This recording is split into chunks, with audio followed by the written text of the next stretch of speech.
Xin Chao, what's up everybody? Alright, we're on Win Way. You know what time it is. Time for an information vlog.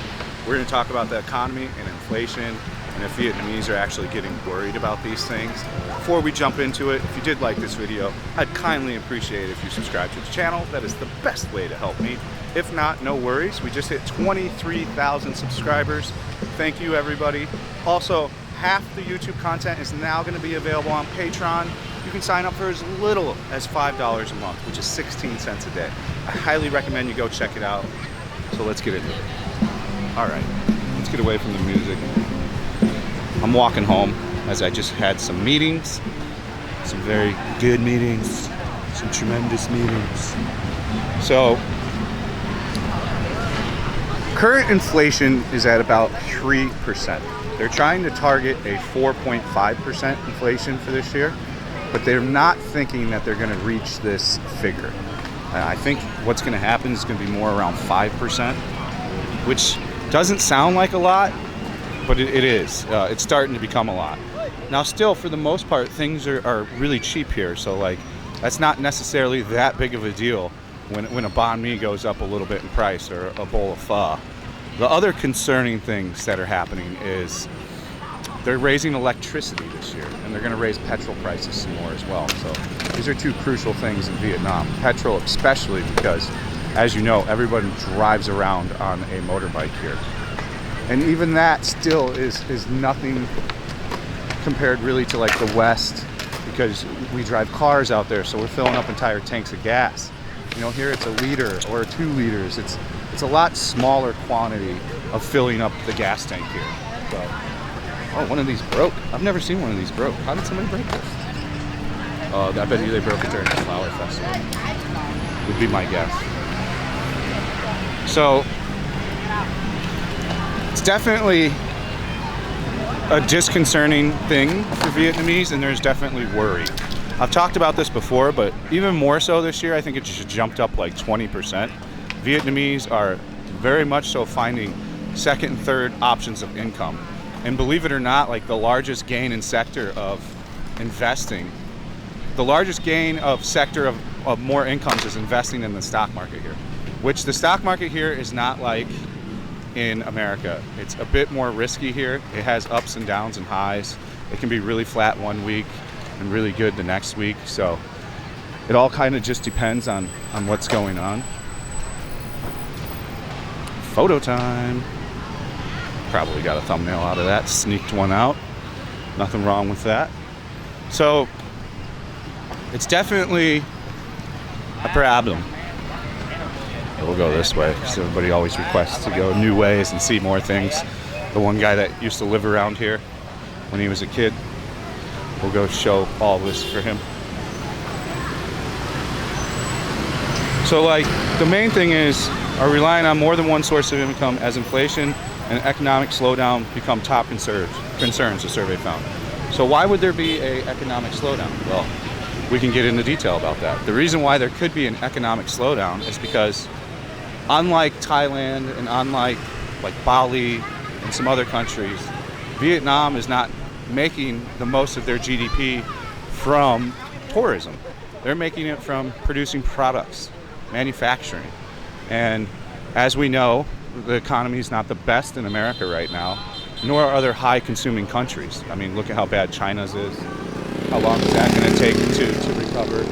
I mean, they're doing everything in their best now to elite zero COVID and try to get things moving, but I think they waited a bit too long. And so, I mean, yeah, I think what's going to happen is consumer buying of things is going to be slowing down, then therefore slowing down things here. But jobs are at the highest that they've ever been here. More people are employed than pre-COVID even right now. So I mean, at the back end to that fear, there really technically is nothing showing that there should be that type of fear. More people are employed here than have ever been really at any time. So trading in stocks, funds, and currency have become the top secondary sources of income, followed by property rent sales and online sales. Now let's talk about the property rent and the property sales. A couple people were like, yeah, you can get a mortgage here, you can get a mortgage here. I've gone to many different banks. My wife has looked at many different places. We have not found anywhere that offers anything close to a long-term mortgage.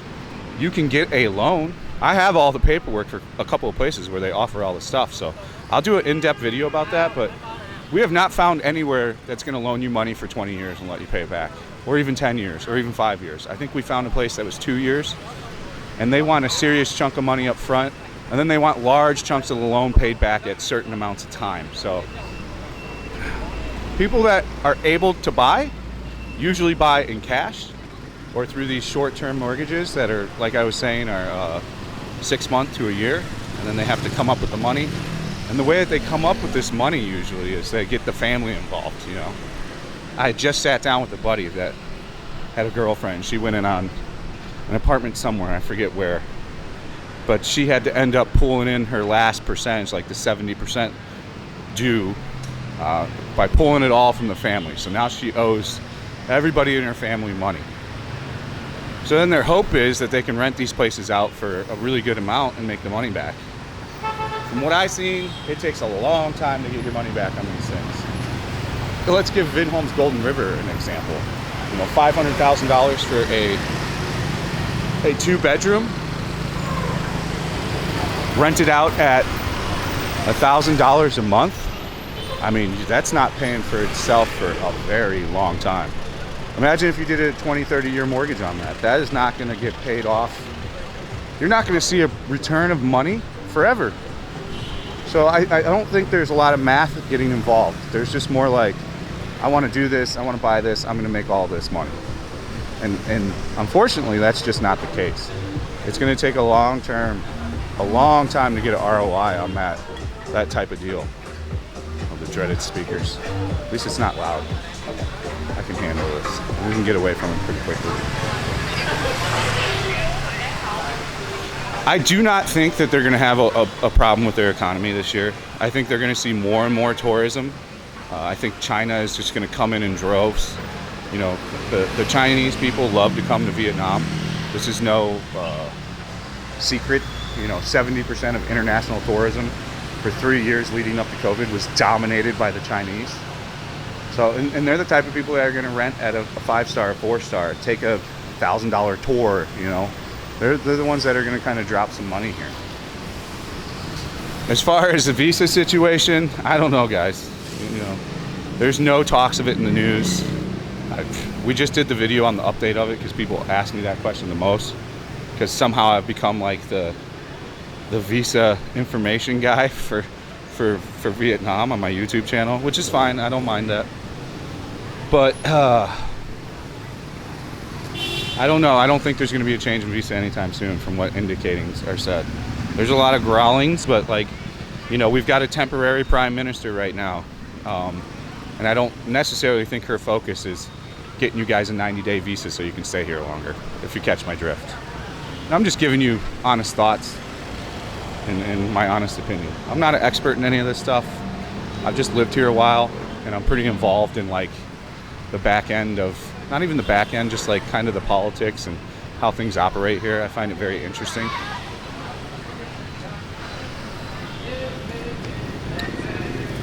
Up to 20% of consumers expect the coming years to be worse than the last, up from 18% in July. So they do these surveys of like 10,000 people. That's kind of where I'm getting this information from.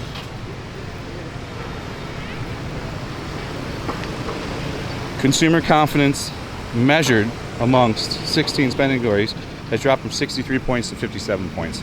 So these aren't significant drops. Inflation has jumped to the forefront of consumer fears, followed by pollution, economic slowdown, and unemployment. I can say with the employment thing, it is way more difficult to get a job now, especially if you're qualified, because there's a lot of people qualified. I think what a lot of people don't know also about Vietnam is a lot of people go to college. Like almost everyone goes to college here. Most everyone I've ever met, I'm sure the number is like lower on a whole because the way math works and statistics, but most everyone I meet in Saigon has gone to college. So you've got a lot of trained and educated people.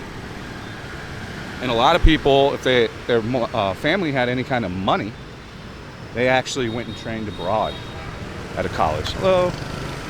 So they've even got kind of a leg up on that. Economic expert Nguyen Bích Lam, former general director of the General Statistics Office, said that it would not be easy to keep inflation at 4.5% this year, as targeted. Demand pull and cost push inflation will put pressure on the country's effort to control inflation amid struggling demand and strengthening the U.S. dollar, and strengthening of the U.S. dollar, which increased import prices, he said. So yeah, the dollar has been really strong to the dong. I mean, this is no secret. I've done videos on this as well. Last year, Vietnam's consumer price index, which measures inflation, rose 3.15% from 2021. My guess is it'll be 4.5 to 5% this year, somewhere around there. And I don't think a lot of people are going to lose their jobs. Even with the layoffs, like I said, of the factory workers, some of these factories are already rehiring people. Lots of people that got pissed off over the COVID thing are starting to go back to their factories and work now too. So in the whole, I think we're going to be all right. I think Vietnam's going to be just fine. I don't think there's going to be any problems with anything. It depends on what's going on, of course, worldwide. It seems the Russia war with Ukraine has certainly settled down in the news and kind of settled down worldwide. People are kind of moving forward with that. As I talked about it before, a lot of Russians are going to Thailand instead of Vietnam now because of the ease of just staying there longer term. So I mean, Thailand has set it up to be there longer and easier, especially if you're over 50. You can get the retirement deal.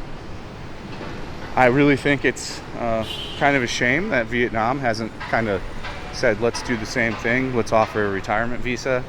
And then I'm sure if they even offered the crazy elite thing like Thailand has and charged 15 grand for a 5-year visa, you would see some people jump on that.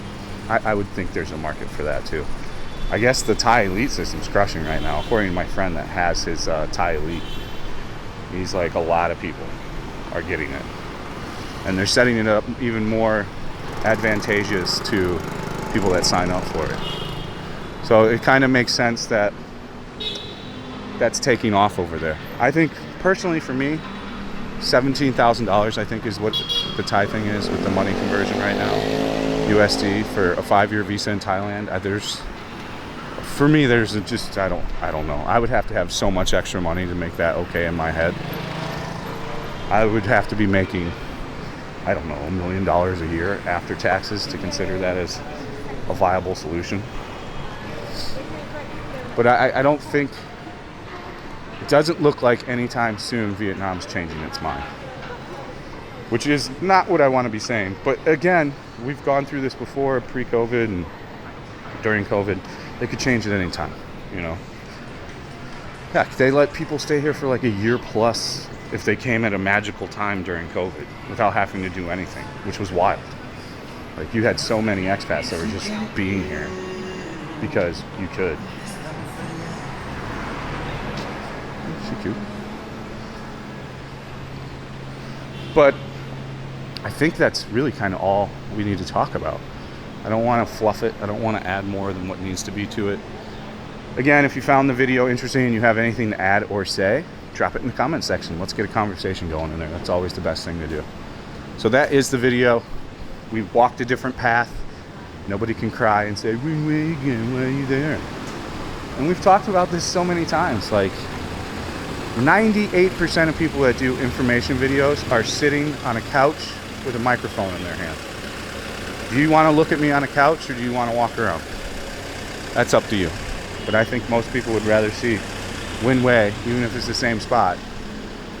And it's convenience for me to shoot there, you know?